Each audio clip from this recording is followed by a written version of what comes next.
Hello, എന്തൊക്കെയുണ്ട് വിശേഷം? ഇന്നിതാ നല്ല അടിപൊളി ഒരു മധുര പോളയുടെ റെസിപ്പിയാണ്.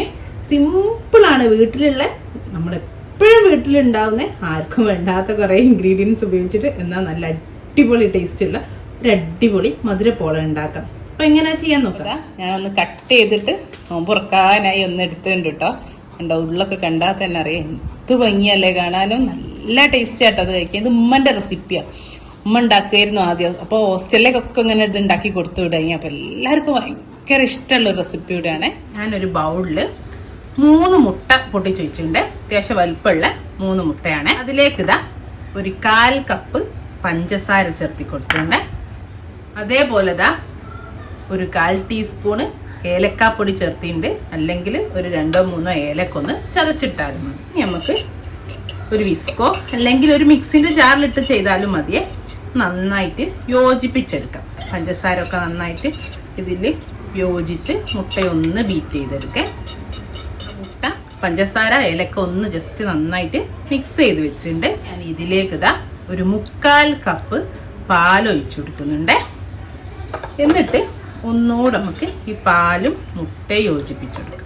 ഞാനത് കുറച്ച് വട്ടമുള്ള പാത്രം എടുത്ത് ഇതിൽ നമുക്ക് മുക്കിയിട്ട് വേണം പോള ഉണ്ടാക്കാം. ബ്രെഡ് മുക്കണം. അപ്പോൾ കുറച്ച് മുഖവട്ടമുള്ള പാത്രം എടുത്താണ് കണ്ടോ. അത് നന്നായിട്ട് മുട്ടയും പാലും യോജിച്ച് വരുന്നുണ്ട്. അതുപോലെ ഇതാ ഒരു പിഞ്ച് ഉപ്പും ചേർത്തി കൊടുക്കുന്നുണ്ട്. എന്നുവെച്ചാൽ നമ്മൾ പാല് എന്ത് മധുരം ചേർക്കുമ്പോൾ നമ്മൾ പിഞ്ച് ഉപ്പ് ചേർക്കല്ലോ, അതേപോലെ ആ ഒരു വെള്ളം പുളി ഇല്ലാതിരിക്കുക നല്ലൊരു മധുരമായി കിട്ടാൻ വേണ്ടിയിട്ട് ഒരു നുള്ളു ഉപ്പും ചേർത്തി കൊടുത്തിട്ടുണ്ട്. ഇനി നമുക്ക് വേണ്ടത് ബ്രെഡ് സ്ലൈസസ് ആണ്. സ്ലൈസസ് ഞാനൊന്ന് സൈഡൊക്കെ ഒന്ന് കട്ട് ചെയ്തിട്ട് സൈഡൊക്കെ കട്ട് ചെയ്തിട്ട് ചെറുതായിട്ട് കട്ട് ചെയ്തതും ഉണ്ട്, കട്ട് ചെയ്യാത്തതും ഉണ്ട്. അങ്ങനെ റഫ്ലി കട്ട് ചെയ്താൽ മതി. ഒരു 10 എണ്ണം ഞാൻ കട്ട് ചെയ്ത് വെച്ചിട്ടുണ്ട്. അതിനനുസരിച്ച് ബ്രെഡിൻ്റെ സൈസിൽ പിന്നെ ചില ബ്രെഡിൻ്റെ സൈസ് അനുസരിച്ചൊക്കെ മാറും. ഒരു 8 മുതൽ 12 വരെ ഒക്കെ ബ്രെഡ് സ്ലൈസസ് വേണ്ടി വരുവേ. പിന്നെ അതേപോലെ ഞാൻ ഫില്ലിങ് ഇവിടെ റെഡിയാക്കി വെച്ചിട്ടുണ്ട്. നിങ്ങൾക്ക് ഏത് ഫില്ലിങ്ങും ഉപയോഗിക്കാം. ഓക്കെ, മധുരപ്പോളായതുകൊണ്ട് മധുരമുള്ള ഏത് ഫില്ലിങ്ങും ഉപയോഗിക്കാം. നമ്മൾ നോർമലി പഴം നിറച്ചതിൻ്റെയും ഉന്നക്കായൻ്റെ ഉള്ളിലിടുന്ന ആ ഒരു നോർമൽ തേങ്ങ, കുറച്ച് അണ്ടിപ്പരിപ്പ് ആദ്യം നെയ്യിൽ വറുത്ത് അതിൽ തേങ്ങയും കുറച്ച് പഞ്ചസാരയും കുറച്ച് ഡേറ്റ്സ് കൂടെ ഇട്ടുണ്ട്. ഒന്ന് കടിക്കാൻ നല്ലൊരു ടേസ്റ്റുമാണ്. കുറച്ച് നല്ല അലിഞ്ഞ പോലുള്ള ഡേറ്റ്സ് കട്ട് ചെയ്തിട്ട് ജസ്റ്റ് 1 മിനിറ്റ് സോട്ട് ചെയ്ത് ഇറക്കി വെച്ച് എല്ലാത്തിലും ചേർക്കുന്ന ആ സെയിം മസാല. നിങ്ങൾക്ക് ഇനി മുട്ടയൊക്കെ വെച്ചിട്ട് നിങ്ങൾക്ക് ഏത് മധുരം ഉള്ളതാണെങ്കിലും ഇഷ്ടം അത് യൂസ് ചെയ്യുക കേട്ടോ. ഞാനിപ്പോൾ സിമ്പിളായിട്ട് നോർമലായിട്ടുള്ളൊരു ഫില്ലിംഗ് ആണ് യൂസ് ചെയ്യുന്നത്. ഓക്കെ, ഇനി ഇതാ ഞാനൊരു ഫ്രൈ പാൻ എടുത്ത് ഫ്രൈ പാൻ ഒന്ന് ചൂടാക്കിയിട്ട് തീ അങ്ങ് ഓഫ് ചെയ്തു കേട്ടോ. അപ്പോൾ ചൂടായി കിടക്കുന്ന ഫ്രൈ പാനാണ്. ഇപ്പോൾ നിങ്ങൾക്ക് ഇനി നോൺ സ്റ്റിക്കിൻ്റെ ടീ പോട്ടൊക്കെ അല്ലേ, അത് വേണമെങ്കിൽ എടുക്കുക, ഏത് പാത്രം എടുക്കാം. ഒരു ഫ്രൈ പാൻ എടുത്ത് അതിൽ കുറച്ച് നെയ്യൊന്ന് നമുക്ക് എല്ലാ ഭാഗത്തേക്കും ആക്കി കൊടുക്കാം. ഒന്ന് ഞാൻ പറഞ്ഞല്ലോ ചൂടാക്കി, അതുകൊണ്ട് തന്നെ നെയ്യ് വെച്ചപ്പോഴേക്കും നെയ്യ് അങ്ങ് ഉരുക്കി കിട്ടിയേ. തീ ഓഫ് ചെയ്തിട്ടുണ്ട് കേട്ടോ. അപ്പോൾ അതാ നെയ്യ് എല്ലാ ഭാഗത്തേക്കും ഒന്നാക്കി കൊടുത്തിട്ടുണ്ട്. ചൂടായി കിടക്കുന്നതുകൊണ്ട് തന്നെ നെയ്യ് ഇത്തിരി ആക്കിയപ്പോഴേക്കും എല്ലാ ഭാഗത്തേക്കും ആയിട്ടാ. ഇനി നമ്മളെ മുട്ടയുടെ മിക്സില്ലേ അതിൽ ബ്രെഡ് നന്നായിട്ട് ഡിപ്പ് ചെയ്യും. കണ്ട, ഡിപ്പ് ചെയ്തിട്ട് ഇതിലേക്ക് വെച്ചെടുക്കും. അപ്പം വലുത് സെൻറ്ററിലങ്ങ് വെച്ചെടുത്തിട്ട് ബാക്കി തന്നെ ഇപ്പോൾ ചെറിയ പീസ് സൈഡിലൊക്കെ വെച്ചെടുക്കുകയാണേ. ഈ ഒരു ഫ്രൈ പാൻ്റെ ഷേപ്പ് തന്നെ നമുക്ക് കിട്ടും. ഓക്കെ, ഇതിനൊക്കെ അനുസരിച്ചിട്ട് നമുക്ക് പീസസ് ഗ്യാപ്പുള്ളിടത്തിലൊക്കെ പീസസ് ഫില്ല് ചെയ്ത് കൊടുക്കുക. ഓക്കെ, നമ്മൾ ഫസ്റ്റ് ഒരു ലെയർ ബ്രെഡ് സ്പ്രെഡ് ചെയ്തിട്ടുണ്ട്. ഇനി ഒരു സ്പൂണോ ഇനി കൈ കൊണ്ടായാലും കുഴപ്പമില്ല, നന്നായിട്ടൊന്ന് ഇങ്ങനെ പ്രസ് ചെയ്ത് കൊടുക്കണേ. അപ്പോൾ നന്നായിട്ടൊന്ന് സെറ്റാവും. 3-4 ബ്രെഡുകൾ ഇങ്ങനെ പീസാക്കി വെച്ചതല്ലേ, അപ്പോൾ ഒക്കെ ഒന്ന് ആ മുട്ടയിൽ കിടന്നിട്ട് നല്ല പോലെ ഫസ്റ്റ് ലെയർ നമ്മൾ സെറ്റാക്കി എടുക്കും. നന്നായിട്ട് പ്രസ് ചെയ്യണേ. കൈ കൊണ്ട് പ്രസ് ചെയ്താലും മതി കേട്ടോ, കുഴപ്പമൊന്നുമില്ല. ഞാൻ വീഡിയോ ആയതുകൊണ്ട് ഞാൻ സ്പൂൺ കൊണ്ട് വെച്ചിട്ട് നന്നായിട്ട് പ്രസ് ചെയ്ത്. ഇനി നമ്മൾ ഇതിൻ്റെ മേലെ നമ്മൾ ഫില്ലിങ് ഇട്ട് കൊടുക്കും. അപ്പോൾ അതാ ഫില്ലിങ് ഇത് ഇട്ടിട്ട് അത്യാവശ്യം നല്ല ഫില്ലിങ് വേണം കേട്ടോ. അപ്പോളേ അല്ലെങ്കിൽ ആയിക്കഴിഞ്ഞാൽ ഫില്ലിങ് കുറവും ബ്രെഡിൻ്റെ ടേസ്റ്റും മാത്രം നിൽക്കും. അപ്പോൾ ഈ ഫില്ലിങ് അത്യാവശ്യം നന്നായിട്ട് നല്ല റിച്ച് ഫില്ലിങ് ഒക്കെ കൊടുത്താൽ നല്ല അടിപൊളിയായിരിക്കും കേട്ടോ. അപ്പോൾ അതാ ഫില്ലിങ്ങും ഇട്ടിട്ട് ഒന്ന് ഇതുപോലെ നന്നായിട്ട് പ്രസ് ചെയ്ത് കൊടുക്കുക. ഈ അറ്റത്ത് മാത്രം ഇത്തിരി ഫില്ലിങ് വിട്ട് വെക്കണേ. നമുക്ക് അടുത്ത ലെയർ കൂടെ സെറ്റ് ചെയ്യാനുള്ളതാണല്ലോ. ഓക്കെ, ഇതുപോലെ നന്നായിട്ട് ബ്രെഡിലേക്ക് അങ്ങ് പ്രസ് ചെയ്ത് കൊടുക്കുക നമ്മളെ ഫില്ലിങ്. ഇനി നമുക്ക് ഇതിൻ്റെ മേലെ ഇതാ അടുത്ത ലെയർ സെയിം ഫസ്റ്റ് ലെയർ അതുപോലെ ഇതും നന്നായിട്ട് പ്രസ് ചെയ്ത് വെച്ച് കൊടുക്കണേ. നന്നായിട്ടൊന്ന് പ്രസ് ചെയ്ത് കൊടുക്കണേ.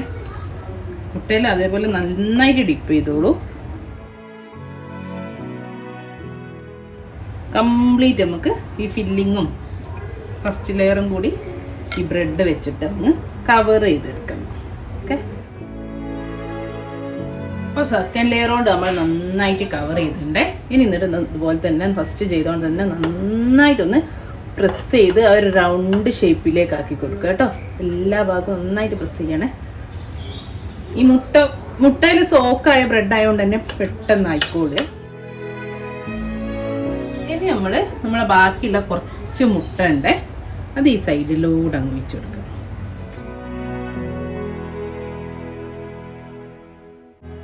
നല്ല പോലെ സെറ്റായി കിട്ടാൻ വേണ്ടിയിട്ടാണ് എല്ലാ സൈഡിലേക്കും. അപ്പോൾ മുട്ട അവിടെ നിന്ന് ആ 2 ലെയറും ആയിട്ട് അങ്ങ് യോജിച്ച് നിന്നോളൂ. ഓക്കെ, ഇനി ഇതാ ഞാനൊരു പഴയ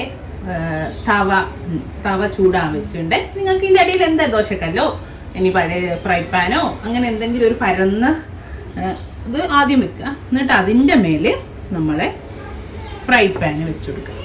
ഓക്കെ, അതുപോലെ തന്നെ നമ്മൾ ഫ്രൈ പാന് ഒരു മൂടി വെച്ചിട്ട് കറക്റ്റായിട്ട് ഇനി കവർ ചെയ്ത് നിൽക്കുന്ന മൂടി വെച്ചിട്ടൊന്ന് അടിച്ചു കൊടുക്കുക. എന്നിട്ട് ഒരു 20 മിനിറ്റ്, ഇതിപ്പോൾ പരന്ന പാത്രം ആയതുകൊണ്ട് 15 to 20 മിനിറ്റ് കൊണ്ട് തന്നെ ആവും. 15 മിനിറ്റ് കൊണ്ട് തന്നെ ആവും. 15 മിനിറ്റ് ആകുമ്പോഴേക്ക് നോക്കണം, ഒരു ടൂത്ത് പിക്ക് ഇട്ടിട്ട് നോക്കണം. ചെറിയ ഫ്ലെയിമിൽ ആദ്യം 1 മിനിറ്റ് ഒരു മീഡിയം ടു ഹൈ ഫ്ലെയിമിൽ വെക്കുക. പിന്നെ ഏറ്റവും കുറഞ്ഞ തീയിൽ ബ്രെഡാണല്ലോ പെട്ടെന്ന് കരിഞ്ഞു. പിന്നെ ഏറ്റവും ചെറിയ ഒരു 15 മിനിറ്റ് കൊണ്ട് എൻ്റെതാവും. ഓക്കെ, പിന്നെ ചിലപ്പോൾ നമ്മളിപ്പോൾ സോസ് പാൻ അല്ലെങ്കിൽ ടീ പോട്ടിലൊക്കെ ആണ് നോൺ സ്റ്റിക്കിൻ്റെ വെക്കുമ്പോൾ കുറച്ചുകൂടി കട്ടി ഉണ്ടാകുമല്ലോ. ഇങ്ങനെ പരക്കാതെ ഇങ്ങനെ കട്ടിയിലല്ലേ വരിക. അങ്ങനെ ആകുമ്പോൾ ഒരു 25 മിനിറ്റ് അരമണിക്കൂറൊക്കെ എടുക്കും കേട്ടോ. 20 മിനിറ്റിൻ്റെ മേലെ എടുക്കും. നോക്കുക എന്തായാലും. അപ്പോൾ ഇതായതുകൊണ്ട് തന്നെ ഒരു 15 മിനിറ്റ് ഒക്കെ ആകുമ്പോഴേക്കും ആവുന്നതാണ്. ഓക്കെ, അപ്പോൾ ഒരു 20 മിനിറ്റ് ആയിട്ടുണ്ട്. നമുക്ക് നോക്കാം. ഇതാ ഒരു ടൂത്ത് പിക്ക് എടുത്തിട്ടുണ്ട്. അപ്പോൾ കുത്തി നോക്കാം. നല്ല ക്ലീനാണ്. ഏതാ ഒരു 20 മിനിറ്റ് കഴിഞ്ഞു. തീ ഓഫ് ചെയ്തു കേട്ടോ. അപ്പോൾ നമ്മൾ നന്നായിട്ട് വെന്തുണ്ട്. ഇനി മേൽഭാഗം മാത്രം ഒരു പച്ച പോലെ ഉണ്ട് അല്ലേ, അതൊന്ന് നമുക്ക് തിരിച്ചിട്ടിട്ട് 2 മിനിറ്റ് കൂടെ 2-3 മിനിറ്റ് കൂടെ ഒന്ന് തിരിച്ചിട്ടിട്ട് വേവിച്ചെടുക്കാം. ഓക്കെ, അപ്പോൾ അതാ ഞാൻ ഇത്തിരി നെയ്യാക്കി കൊടുത്തിട്ടുള്ള വേറൊരു ഫ്രൈ പാൻ എടുത്തിട്ടുണ്ട്. നമുക്ക് അതിൻ്റെ മേലേക്ക് ഇത് വെച്ചിട്ടൊന്ന് തിരിച്ചെടുക്കാം. ഓക്കെ, ഇതുപോലെ എടുത്തെടുത്തിട്ടുണ്ട്. അപ്പം അതാ ഇതുപോലെ കിട്ടിയിട്ട് വേണ്ട.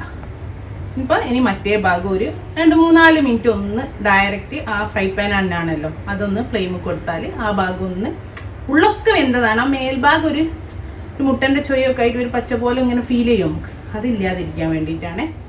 നമ്മളെ മധുരപ്പോള റെഡി ആയിണ്ടേ. നമുക്കൊരു പ്ലേറ്റിലേക്ക് ഇത് മാറ്റാം.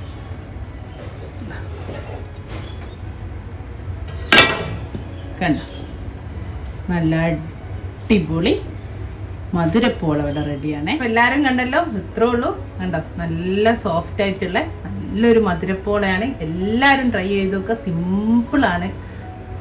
ഇൻഷാ അല്ലാഹ് നല്ലൊരു വീഡിയോ ആയിട്ട് നമുക്ക് വീണ്ടും കാണാം. Thank you.